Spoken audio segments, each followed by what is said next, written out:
ABP Ganga, मैं हूँ स्नेहलता और चलिए सुनो यूपी मॉर्निंग एडिशन की शुरुआत करते हैं और मेरे साथ है मेरी सहयोगी आयुषी नेगी। चलिए बिल्कुल सुनो यूपी की शुरुआत करेंगे इस वक्त की बड़ी खबर के साथ। तो देखिए नोएडा से बड़ी खबर आ रही है। यहाँ सलारपुर के रहने वाले 5 लड़के यमुना में डूब गए हैं। डीएनडी के पास यमुना नदी में डूबकर 5 की मौत हो गई है। कृष्ण की मूर्ति विसर्जन करने ये 5 युवक गए थे जिनकी डूबने से मौत हो गई है। ये बड़ी जानकारी फिलहाल मिल रही है। आपको बता दें कि सलारपुर के रहने वाले ये 5 लड़के बताए जा रहे हैं। डीएनडी के पास यमुना नदी में ये 5 लड़के डूब गए जिनकी मौत हो गई है। ये भी जानकारी मिल रही है कि कृष्ण की मूर्ति विसर्जन करने ये 5 युवक गए थे और इस दौरान मूर्ति विसर्जन करते हुए ये 5 युवक पानी में डूबे और इनकी मौत हो गई है।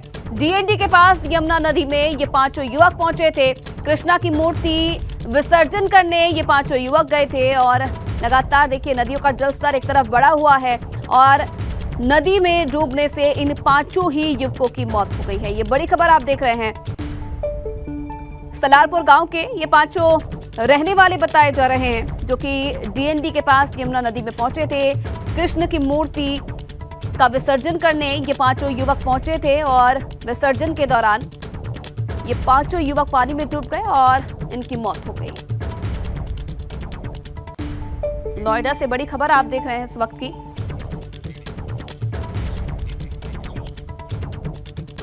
तो भाजपा के प्रदेश अध्यक्ष भूपेंद्र चौधरी आज लखनऊ पहुंचेंगे। 4 बाग रेलवे स्टेशन पर कार्यकर्ता भूपेंद्र चौधरी का स्वागत करेंगे। प्रदेश कार्यालय जाकर भूपेंद्र चौधरी पदभार ग्रहण करेंगे। केकेसी तिराहा स्थित पंडित दीनदयाल उपाध्याय स्मृति भी जाएंगे भूपेंद्र चौधरी। पंडित दीनदयाल उपाध्याय की प्रतिमा पर श्रद्धा सुमन अर्पित करेंगे। तो ये कार्यक्रम रहने वाला है नवनियुक्त प्रदेश अध्यक्ष भूपेंद्र चौधरी का, जो कि आज अपना पदभार ग्रहण करेंगे।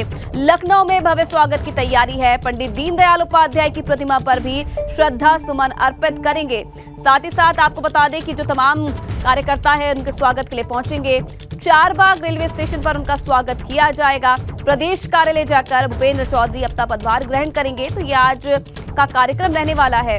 केकेसी तिराहा स्थित पंडित दीनदयाल उपाध्याय की स्मृति पर भी भूपेंद्र चौधरी के जाने का कार्यक्रम है। बिल्कुल, और चलिए सीधा रुख करते हैं हमारे सहयोगी शैलेश अरोड़ा का लखनऊ से और अब तस्वीरों के साथ वो जानकारी भी देंगे कि किस तरीके से आज पदभार ग्रहण करने के इस क्रम को लार्जर देन ग्रैंड बनाया जाएगा, किस तरीके से आज वहां पर कार्यकर्ताओं का जमावड़ा होगा, ये सब कुछ समझाएंगे शैलेश। बिल्कुल, देखिए निश्चित रूप से 4 बाग रेलवे स्टेशन पर हम मौजूद हैं और ये जो आप ट्रेनें खड़ी देख रहे हैं यही वो प्लेटफॉर्म है जहां पर 12:30 बजे शताब्दी एक्सप्रेस जो है वो आकर रुकेगी। फिलहाल यहाँ पर अभी एक ट्रेन आई है, लखनऊ चंडीगढ़ एक्सप्रेस जो है वो आई है और इसी प्लेटफॉर्म पर 12:30 बजे शताब्दी के आने का वक्त है, जहाँ पर भाजपा के नवनियुक्त प्रदेश अध्यक्ष भूपेंद्र सिंह चौधरी आज पहुँचने वाले। और अब तस्वीरें दिखाते हैं। एक प्लेटफॉर्म की तस्वीर दिखाई। प्लेटफॉर्म से उतरते ही आप यहाँ पर देख सकते हैं कि मंच तैयार किया गया है पूरा, जहाँ पर उनका स्वागत किया जाएगा। और इस पूरे मंच के पास में अगर आप देखिए तो बड़ी संख्या में जिस तरह से होल्डिंग बैनर ये दूर दूर तक जहाँ भी नज़र जाएगी वहाँ पर आप देख सकते हैं कि भूपेंद्र चौधरी के स्वागत के लिए यहाँ पर जो नेता हैं तमाम उनकी तरफ से यहाँ पर, क्योंकि ये क्षेत्र सरोजनी नगर में भी आता है, सरोजनी नगर के जो विधायक हैं राजेश्वर सिंह, उनकी तरफ से देखिए तमाम होल्डिंग हमें लगे हुए नज़र आ रहे हैं। इसके अलावा पार्टी के जो पदाधिकारी हैं तमाम उनकी तरफ से होल्डिंग दिख रहे हैं, भाजपा के झंडे दिख रहे हैं। और एक तस्वीर हम आगे की तरफ चलते हैं,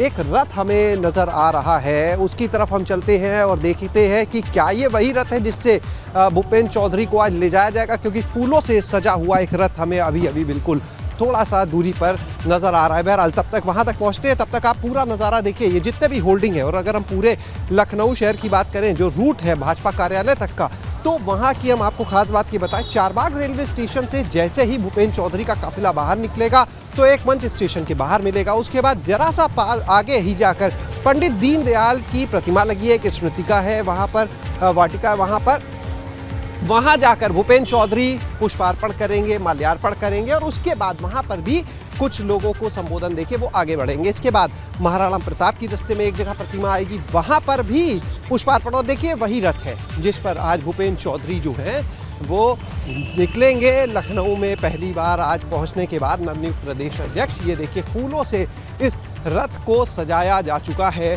जिससे आज भूपेंद्र चौधरी का काफिला जो है जिसमें वो चढ़कर और जाएंगे भाजपा कार्यालय तक। यहाँ पर कुछ लोग हमें दिख रहे हैं, उनसे ही बातचीत करेंगे।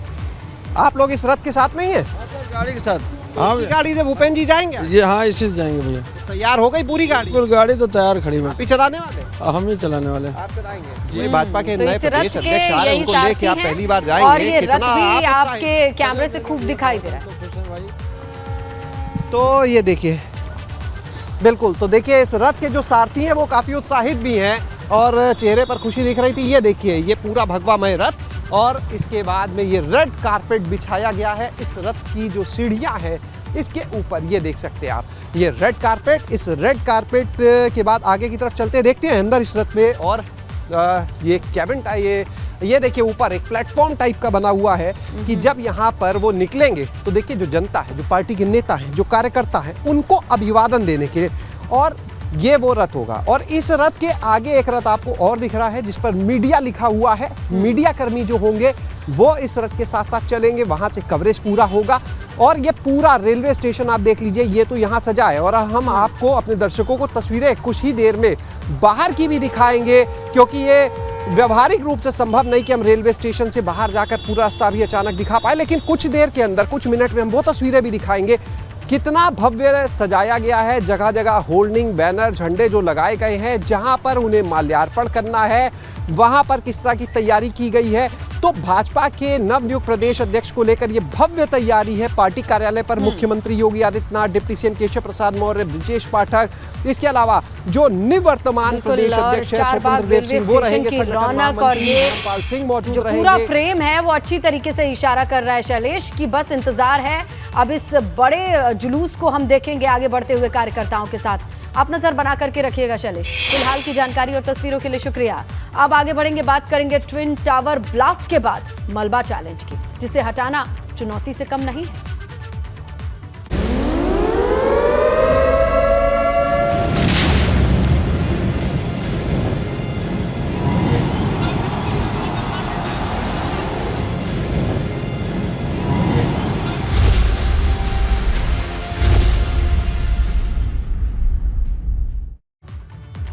तो देखिए, ट्विन टावर के ध्वस्तीकरण के बाद अब चैलेंज है ट्विन टावर के मलबे को हटाना। तो देखिए, ट्विन टावर ब्लास्ट के बाद मलबा हटाने का काम जारी है और ब्लास्ट के मलबे को हटाने में कम से कम 90 दिन का वक्त लगेगा।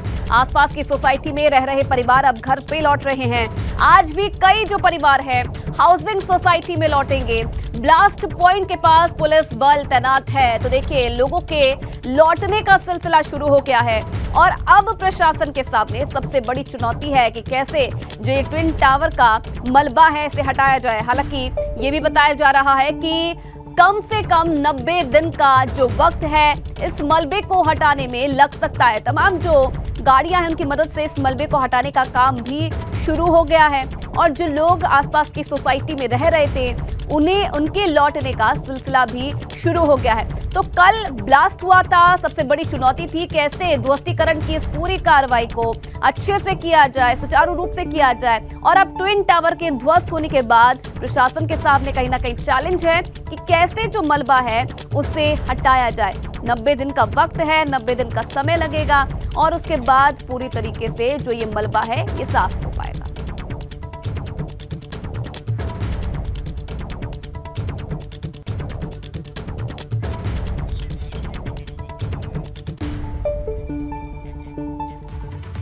तो ट्विन टावर गिरने के बाद अब जो हालात हैं वो धीरे धीरे सामान्य होने लगे हैं। ज्यादातर लोग एमराल्ड कोर्ट और ETS विलेज सोसाइटी में लौटने लगे हैं। कुछ घरों के शीशे जरूर टूटे, लेकिन अब चुनौती मलबा हटाने की है। के वाइस प्रेसिडेंट है अनिल कुमार सच्चर जी। सर, आपसे जानना चाहूंगा कि देखिए वाकई लड़ाई बहुत लंबी थी, मुश्किल भी थी, लेकिन कहते हैं ना कि हिम्मत और हौसला रखा जाए तो आसान हो जाती है और वही आपने कर दिखाया। RW टीम जो ये हिस्ट्री बन गई है, what ever happen it history now. अब हमारा सारा मुद्दा यही है कि अब सिस्टम्स को हम लोग अपने निवासियों को जो भी हेल्प करनी है आगे पोस्ट डिमोलिशन, उस पर हम ध्यान हमारा आकर्षित है। तो वही हमारा इसमें मुद्दा है, that is our main point, वही है। उस पर हम अब we are focusing on that and we are working on that, that is the main thing. लेकिन सर सोचा था कि हाँ इस बिल्डिंग को गिरा पाएंगे, भरोसा। हमारे जो मेंबर्स थे RW जो ओरिजिनल 4 मेंबर्स थे, they have worked very hard and they have achieved the results which you have seen now. जिस दिन बिल्डिंग गिरी उस दिन थोड़ा डर तो लगा होगा कि सर कहीं कुछ दिन प्लान था, we are expecting zero error, we have achieved that. We are expecting, इतने गवर्नमेंट एजेंसीज इतनी काम कर रही थी, so engineers were there so it was all plan way में, Edifice was a renowned company, तो ऐसा हमें लग रहा था कि सब चीज़ ठीक ठाक रहेगी। अकॉर्डिंगली आप देख रहे हैं सब चीज़ ठीक ठाक हुई है। तो लग रहा है कि चेहरे की मुस्कुराहट बता रही है कि हाँ एक जंग जीत। हाँ जी, हाँ जी, ये जंग सिर्फ आई थिंक हमारी सोसाइटी की नहीं है, ये अब सारे वर्ल्ड को विजिबल है। एटलीस्ट इंडिया में तो एक स्ट्रॉन्ग मैसेज जाना ही था बिल्डर लॉबी को कि वो हमेशा बायर को कुछ भी करके निकल जाते हैं। तो आई थिंक जो इतने सारे बिल्डर्स उल्टा सीधा बनाते जाते हैं और बाद में कुछ और दिखाते हैं, होपफुली ये उनके लिए स्ट्रॉन्ग मैसेज है इन फ्यूचर कि ऐसा हो सकता है, और ये हुआ है तो फिर एक प्रेसिडेंस तो बन ही गया है। चूंकि अब जो टावर है वो तो गिरा दिए गए हैं, लेकिन अगर अंदर की बात करूँ अब किस तरह की स्थिति है? अगर मैं एमराल्ड कोर्ट की बात करूँ, कम्प्लीटली ग्रीन, हमने अपने सारे ग्रीन पॉलिथीन उठा दिए कल रात को। It's absolutely fresh and normal. बस सड़कों पे थोड़ा सूट है ना। आई एम जो it's going to call Noida authority, वो टैंकर्स लाके पानी डालें और हम वी आर बैक। के लोग आने शुरू हो गए, सब आ गए? हाँ जी, नहीं काफ़ी आ रहे हैं। अब you can see the cars are constantly coming. रात को कुछ लोग आ गए थे, मैं रात को आ गई थी, तो हमारा basement absolutely spick and span साफ सुथरा पड़ा हुआ है। और हमने टावर्स कल क्लीन कर दिए थे सारे। People are back. बस थोड़ी बहुत जो ये आउटर रोड्स पे डस्ट है वो अभी हम आई थिंक आज दिन में कंप्लीट हो जाएगा हमारा। वीडियो जर्नलिस्ट सत्येंद्र सिंह के साथ सनुज शर्मा, एबीपी गंगा, नोएडा। तो देखिए, धमाके के पीछे के हीरो कौन रहे, धमाके के मास्टर ब्लास्टर कौन रहे हैं, ग्राफिक्स के जरिए आपको समझाते हैं। सबसे पहले बात करेंगे चेतन दत्ता की। जाने माने सर्टिफाइड ये ब्लास्टर है जो कि पीछे मास्टर ब्लास्टर इस पूरे ध्वस्तीकरण के पीछे रहे। जो ब्रिंकमैन विस्फोट विशेषज्ञ ये हैं, जेट डिमोलिशन का काम इनका है और विस्फोटक विशेषज्ञ इन्हें कहा जाता है, और ध्वस्तीकरण के पीछे इनका भी बड़ा हाथ रहा है। Martin Botha chief safety officer हैं, ये भी जेट डिमोलिशन से आते हैं। और उसके बाद बात करेंगे उत्कर्ष मेहता, पार्टनर है ये एडीपीएस इंजीनियरिंग के, और ये भी जो ध्वस्तीकरण की कार्रवाई हुई है उसके मास्टर ब्लास्टर हैं। उसके बाद नाम आता है मयूर मेहता का, जो कि इस पूरे प्रोजेक्ट के मैनेजर थे और एडीपीएस के इंजीनियर ये हैं। तो ये वो बड़े नाम हैं, ये वो तमाम नाम हैं जो कि धमाके के पीछे के हीरो रहे हैं, मास्टर ब्लास्टर रहे हैं, और इनकी निगरानी में ही इस पूरे ध्वस्तीकरण की जो कार्रवाई थी उसे अंजाम दिया गया। अब चलिए आगे बढ़ेंगे, बात करेंगे चेतन दत्ता के बारे में। आपको बताते हैं बटन दबाकर टावर को इन्होंने ही ध्वस्त किया है। ये वही नाम है जिन्होंने बटन दबाकर इस पूरे टावर को, इस ट्विन टावर को ध्वस्त किया। उसके बाद बात जो ब्रिंकमैन की, ब्लास्ट का रोड मैप इन्होंने तैयार किया है, कैसे इस पूरे ब्लास्ट को अंजाम देना है, क्या कुछ जो चीजें हैं उनका ध्यान रखना है, उनका ध्यान इन्होंने दिया। मार्टिन बोथा, ब्लास्ट के मद्देनजर सुरक्षा की जिम्मेदारी इनके ऊपर थी। उसके बाद नाम आता है मयूर मेहता का, कंधों पर प्रोजेक्ट की पूरी निगरानी का इनके ऊपर जो प्रोजेक्ट था वो है। उत्कर्ष मेहता, एडीपीएस इंजीनियरिंग कंपनी में भागीदारी इनकी थी। बिल्कुल, तो देखिए ये वो नाम है जो मास्टर ब्लास्टर की भूमिका में रहे हैं, जिनके दम पर इस प्रोजेक्ट ने ना सिर्फ जमीन से ब्लास्ट करने की प्रक्रिया को शुरू किया, आखिरी बटन दबाने के बाद मलबे को निपटाने तक की चीजें इस दोनों कंपनियों के कंधों पर रही हैं। सनुज का रुख करेंगे। सनुज, ये जरा समझाइए कि हमने ये प्रोफाइल बताई है जो मास्टर ब्लास्टर रहे, 6 ब्लास्टर, और जो दोनों ही कंपनियों के कर्ता धर्ता रहे हैं, अब किस तरीके से उस कंपनी की इन्वॉल्वमेंट है, कुछ मलबे का हिस्सा वो भी उठाने वाले हैं? देखिए, चूंकि मलबे का जो हिस्सा उठाने की जिम्मेदारी है वो नोएडा प्राधिकरण की है, और नोएडा प्राधिकरण ने इसको लेकर जो तमाम तैयारियां हैं वो शुरू कर ली है। आरडब्ल्यूए के साथ मिलकर एक संयुक्त ऑपरेशन इसको लेकर चलाया जाएगा। 90 दिन से ज़्यादा का वक्त भी लग सकता है, कम भी वक्त लग सकता है, लेकिन चुनौतियों का जो पहाड़ है वो अभी सामने खड़ा हुआ है। जो दिक्कतें हैं वो फिलहाल अभी दूर नहीं हुई हैं। अब इसको लेकर आज एक महत्वपूर्ण बैठक भी बुलाई जा रही है, और उस महत्वपूर्ण बैठक में ये निर्णय लिया जाएगा कि इसको जल्द वक्त में कैसे यहाँ से हटा दिया जाए। अभी आप देखिए कि जो 3 पोर्कलैंड मशीनें हैं वो वहां पर मौके पर आपको मौजूद नजर आ रही हैं, और जो जेसीबी है वो भी वहां पर बुला ली गई हैं। तमाम जो वाहन है, पूरा जिस तरीके से युद्ध स्तर पर कल इस पूरी रोड को स्वीप करने का जो काम चला था, आज कुछ इसी तर्ज पर अब यहाँ, चूंकि देखिए मलबे के जो ढेर हैं, उस मलबे के ढेर में कई ऐसे बड़े बड़े टुकड़े हैं जो पूरे लेंटर गिर गए, और उनको ले जाना आसान नहीं है। ऐसे में ये जो पोर्कलैंड मशीनें यहाँ पर लगाई गई हैं, जेसीबी लगाई गई हैं, ये आगे मलबा गिरा हुआ है जिसको सबसे पहले उठाया जाना है, उसके पहले टुकड़े करेंगे और टुकड़े के बाद उनको डंपर में भर के यहाँ से भेजा जाएगा। इसी के साथ ही आप देख रहे हैं जो ये धूल उड़ रही है, ये धूल उड़ती है आपको नजर आ रही है, ये यहाँ पर जो रोड स्वैपिंग मशीन है वो यहाँ पर इस सड़क से जो मिट्टी यहाँ पर जम गई थी, जो धूल यहाँ पर जम गई थी, कल पानी से उसको काफ़ी कुछ हटाया गया था, लेकिन अभी पूरी तरीके से तस्वीर साफ होने में और पूरी तरीके से स्थिति साफ होने में, मौसम की सेहत सुधरने में थोड़ा वक्त लग सकता है। जब भी यहाँ पर सफाई होगी और जब भी यहाँ से मलबा उठेगा, कुछ इसी तरह की जो धूल आपको उड़ती हुई नजर आ रही है, कुछ इसी तरीके से यहाँ पर नजर आएगी। और यही यहाँ के लोगों की सबसे बड़ी परेशानी है कि 90 दिन का वक्त जो है वो कम नहीं होता है। 90 दिन तक इन लोगों को बहुत ज़्यादा अपने को सेफ रखना होगा, बिना मास्क के आना नहीं होगा, तमाम और चीज़ें हैं वो भी उनको कहीं ना कहीं करनी पड़ेंगी। घर के आसपास पानी का छिड़काव भी थोड़ा करना होगा। ये देखिए रोड स्वैपिंग मशीन है और रोड स्वैपिंग मशीन जब ये काम कर रही है तो जो यहाँ धूल है उस धूल को हटा भी रही है, लेकिन ये धूल यहाँ पर साथ में उड़ भी रही है। तो आप देखिए कि अभी कई दिन इस रोड को साफ करने में यहाँ पर इनको लग जाएंगे और मलबा उठाने में 90 से ज़्यादा दिन का वक्त लगेगा। देखिए भ्रष्टाचार के खिलाफ जो लड़ाई लड़ी गई वो काफ़ी लंबी थी, लेकिन लड़ाई ये भी है चूंकि यहाँ से जो मलबा हटना है उसको लेकर भी कहीं ना कहीं एक बड़ी चुनौती है और इस चुनौती का किस तरीके से ये लोग सामना कर पाएंगे, किस तरीके से उसको एक निर्धारित वक्त में यहाँ से हटा पाएंगे, ये भी अपने आप में एक बड़ी देखने वाली बात होगी। लेकिन देखिए कि जिस बात कही जा रही थी कि एयर क्वालिटी इंडेक्स जो है वो इतना खतरनाक नहीं होगा, आप देखिए कि जब इस तरीके से धूल उड़ेगी यहाँ आसपास के, चाहे एम्बलेट टावर की बात कर लूँ, चाहे ATS ग्रीन की बात कर लूँ, तो ये धूल वहाँ पर जाएगी ज़रूर। आप देखिए अभी कई दिन इसी तरीके से ये यहाँ पर इस रोड को जो साफ करने का काम है वो यहाँ पर किया जाएगा।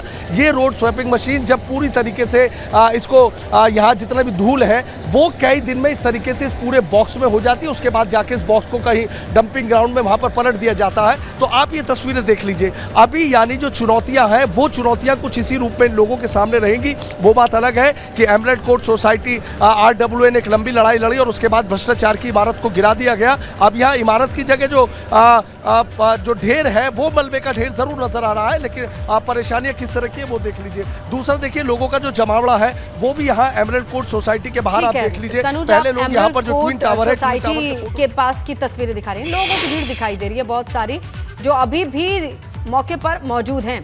हमारे सहयोगी शक्ति भी मौजूद हैं, वो ATS सोसाइटी के पास मौजूद हैं। शक्ति, सही हूं मैं? और वहां पर क्या चीजें चल रही हैं? देखिए ATS विलेज जो सोसाइटी है उसकी तरफ हम हैं, वहीं आपको दिखाएं कि बैरिकेटिंग यहाँ पर है। जो बूस्टर मशीन, अगर बूस्टर मशीन की बात करें तो ये बूस्टर मशीन चल रही है जो सड़क पर जो धूल मट्टी उठाने का कार्य करती है। लेकिन यहाँ पर एक चीज़ देखने को मिल रही है कि नोएडा प्राधिकरण की तरफ से पानी का यहाँ पर छिड़काव नहीं किया जा रहा है, जिसकी वजह से यहाँ पर धूल काफ़ी उड़ रही है। हालांकि कल यहाँ पर काफ़ी इंतजाम थे, लेकिन आज ऐसे यहाँ कोई इंतजाम देखने को नहीं मिल रहे हैं कि यहाँ पर जो स्मोक गन मशीन होती है वो होनी चाहिए या पानी का छिड़काव यहाँ पर ज़्यादा से ज़्यादा होना चाहिए, जिसकी वजह से छिड़काव होगा तो धूल नहीं उड़ेगी। लेकिन यहाँ पर धूल का कारण यही है कि यहाँ पर छिड़काव ज़्यादा नहीं हो रहा, तो उसमें यहाँ कंजूसी बढ़ती हुई है। तो जिस तरह से आप धूल उड़ते हुए देख रहे हैं तो धूल उड़ने का एक कारण ये भी है कि वहीं दूसरी तरफ जो पोकलैंड की जो मशीनें हैं वो खड़ी हुई हैं अंदर की तरफ, जहाँ ट्विन टावर था, जहाँ ट्विन टावर को ध्वस्त किया गया, वहाँ पर जो मलबा है उस मलबे को उठाने का कार्य वहाँ पर जारी है। तो जिस तरीके से 90 दिन का ये बताया गया कि 90 दिन में इस मलबे को उठा लिया जाएगा, लेकिन जिस तरह से युद्ध स्तर पर जो मलबा उठाने का जो कार्य चल रहा है वो लगता नहीं कि 90 दिन लगेंगे उस काम में, उससे पहले ही यहाँ से मलबा हटा लिया जाएगा। लेकिन हम फिर एक बार ये तस्वीरें इसलिए दिखा रहे हैं क्योंकि यहाँ पर जो धूल है वह धूल की वजह यह है कि यहाँ पर पानी का छिड़काव जो है वो प्रॉपर तरीके से नहीं किया जा रहा है। अगर यहाँ पर पानी का छिड़काव प्रॉपर तरीके से किया जाए तो यहाँ पर शायद जो धूल है वह ना उड़े, जिस धूल के बाद जो गुब्बार बना और जिसकी वजह से लोगों को परेशानी। बिल्कुल, आप दोनों नजर बना करके रखिएगा। इसी बीच आगे बढ़ेंगे क्योंकि देहरादून से बड़ी खबर मिल रही है। एक ही परिवार के 5 लोगों की हत्या का मामला बताया जा रहा है। रानी पोखरी के शांतिनगर माहेश्वरी तिवारी के ऊपर हत्या का आरोप लगाया जा रहा है। 3 बेटी, पत्नी, मां की गला रेतकर हत्या की गई है। पुलिस ने आरोपी को हिरासत में लिया है। यूपी के बांदा का रहने वाला है यह परिवार और यह पूरा मामला देहरादून से इस वक्त सामने आया है।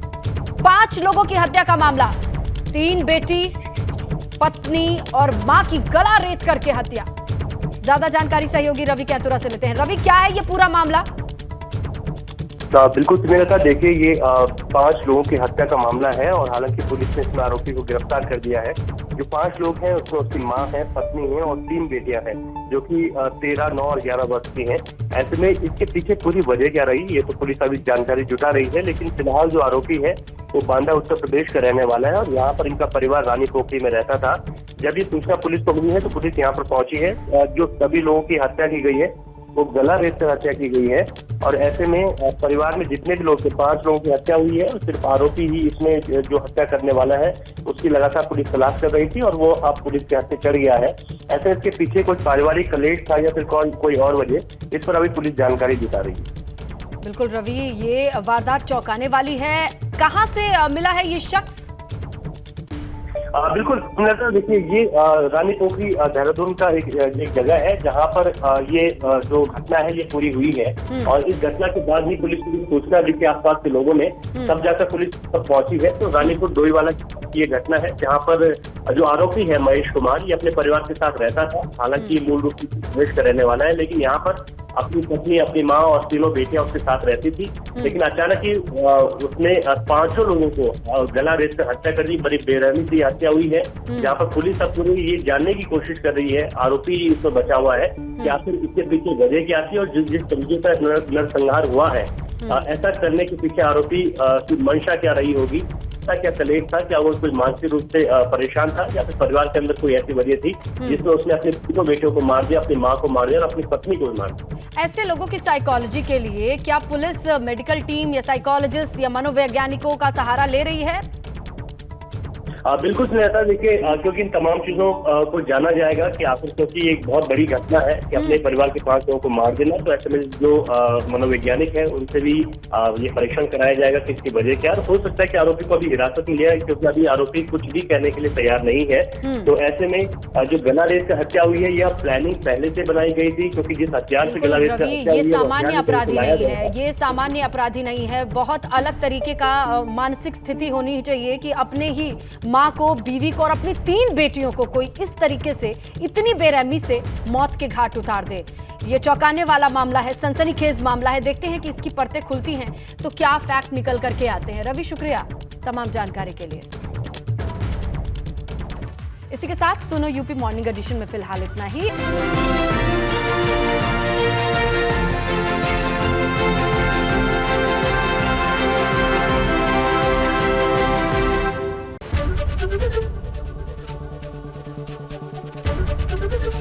एबीपी गंगा, खबर आपकी, जुबान आपकी।